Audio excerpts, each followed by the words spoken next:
जिस भी बच्चे का सिलेक्शन हुआ है उसके जीमेल पर उसको ईमेल आ गया होगा कि जी आप इस लिस्ट में शामिल हैं।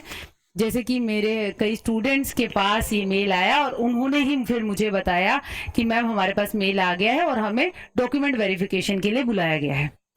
अब बात यह है कि इग्नू के तहत जो इन सर्विस बीएड कराई जाती है वो 2 वर्ष की कराई जाती है। उसका एंट्रेंस एग्जाम आयोजित किया गया था जिसकी तैयारी आपकी टीचिंग बाय रोजगार विद अंकित चैनल पे बहुत अच्छी तरह कराई गई थी। अब बात यह है कि रीजनल सेंटर्स की मेरिट वो कहाँ देखने को मिलेगी? वो देखने को मिलेगी भाई उनकी रीजनल सेंटर की ऑफिशियल वेबसाइट्स के अंदर। ठीक है, जैसे कि हमने देखा कि करनाल में पीएच की सीट 3 थी, वहां कट ऑफ जो है गई है आपकी 63।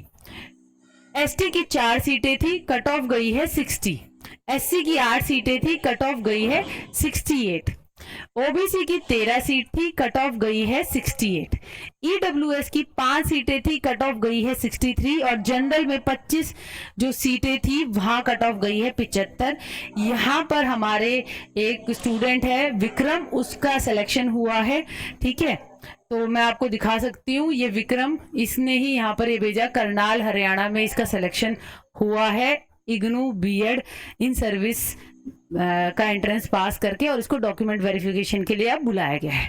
ठीक है, इसके बाद हम बात करते हैं जयपुर की। अब जयपुर की रीजनल लिस्ट अगर किसी को देखनी हो तो वहां रीजनल सेंटर डाले, इग्नू जयपुर रीजनल सेंटर, उस ऑफिशियल वेबसाइट पे वहां पर देखने को मिलेगी। तो वहां से जब हमने डाउनलोड करी तो पीएच में 13 सीटों में कट ऑफ गई है 63 पे। जनरल की 120 अच्छी खासी सीटें थी, यहाँ पे 78 गई है कट ऑफ। ओबीसी 63 सीटें थी, 75 गई है कट ऑफ। एससी की 35 सीटें थी, 74 गई है कट ऑफ। एसटी की 19 सीटें, 75 गई है कट ऑफ। ईडब्ल्यूएस की 25 सीटें, 71 गई है कट ऑफ। नोएडा से ही आपकी जनरल में टॉपर हमारे ही स्टूडेंट हैं मुकुल चौहान। ठीक, उनका भी मैं आपको दिखाना चाहूंगी, ये रहे। तो इन्होंने कहा है लिस्ट आई है आज और मैडम मैं फर्स्ट आया हूँ इसमें। ये प्राथमिक पद पर कार्यरत हैं दिल्ली शिक्षा निदेशालय में। तो इनका फर्स्ट रैंक लेकर ये नोएडा में इनका सिलेक्शन हुआ है। ठीक है, तो एससी की यहाँ पर देखिए 7 सीटें थी, 74 कट ऑफ गई है। एसटी की 4 सीटें, 66 कट ऑफ गई है। ओबीसी की 14 सीटें, 71 कट ऑफ गई है। जनरल की 25 सीटें, 80 कट ऑफ गई है। पीएच की 3 सीटें, 67 कट ऑफ गई है। ईडब्ल्यूएस की 5 सीटें, 63 कट ऑफ गई है। ठीक है, ये तो थी कट ऑफ। इसके साथ मैं आपको दिखाना भी जाऊंगी। ठीक है, पहले नोएडा वाला मैं आपको दिखा देती हूँ और इस लिस्ट के अंदर मैं मुकुल चौहान जो हमारा स्टूडेंट है उसका आप देख सकते हैं यहाँ पे नाम, ये आपका, और इसके एंट्रेंस में मार्क्स 90 मार्क्स लेकर आया है। ठीक है, बधाई हो मुकुल आपको। और बात यहाँ पर ये है कि हर रीजनल सेंटर ने अपनी जो लिस्ट है वो निकाली है। ठीक है, ढंग से बताया भी हुआ है कि इतनी एससी की सीटें ये सब है। अलग अलग रीजनल सेंटर्स ने अलग अलग समय पर भी अपने जो परीक्षार्थी जिन्होंने, ये तो शिक्षक ही हैं, ठीक है, जिनका सिलेक्शन हुआ है, क्योंकि इन सर्विस बीएड उन्हीं के लिए थी जो ऑलरेडी टीचर हैं। ठीक है, तो जो टीचर्स हैं उनको डॉक्यूमेंट वेरिफिकेशन के लिए बुलाया है।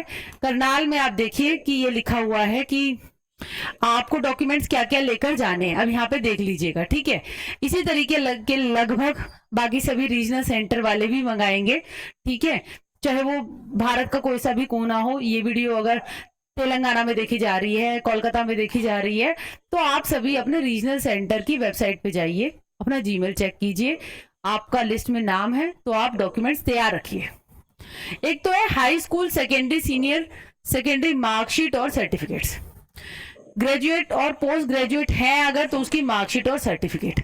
मार्कशीट और certificate NCT recognise teacher institute program का मतलब आपका ये था ना कि इसमें आपने डीएलएड कर रखा हो और वो फेस टू फेस मोड से कर रखा हो, तो जहां से आपने कर रखा है संस्था से, वहां से एनसीटी का प्रमाण पत्र जो कि अप्लाई करना पड़ता है और फिर मिलता है। ठीक है, या फिर इन्होंने लिखा है कि in case the recognition letter is not available, फिर एक सर्टिफिकेट इशू हो इंस्टीट्यूशन का जिसमें डिटेल्स हो, लेटर नंबर की, date of issue of recognition की, इस टाइम इसे मान्यता मिली थी एनसीटी के द्वारा, अप्रूवल टीचर एजुकेशन प्रोग्राम की कि वो फेस टू फेस चला सकता है।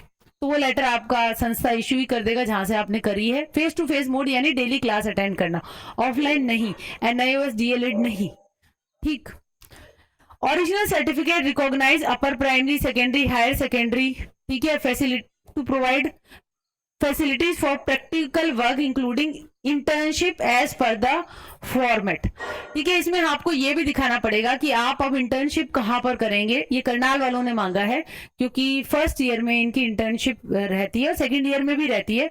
फर्स्ट वाली कहाँ करोगे उसके लिए आपको बताना पड़ेगा जी मैं इस विद्यालय में करूंगा, तो उसका एक प्रमाण भी ये यहाँ पे मांग रहे हैं, ठीक। और PH है या फिर कोई कैटेगरी क्लेम करते हैं तो उसका सर्टिफिकेट मांगा जाएगा।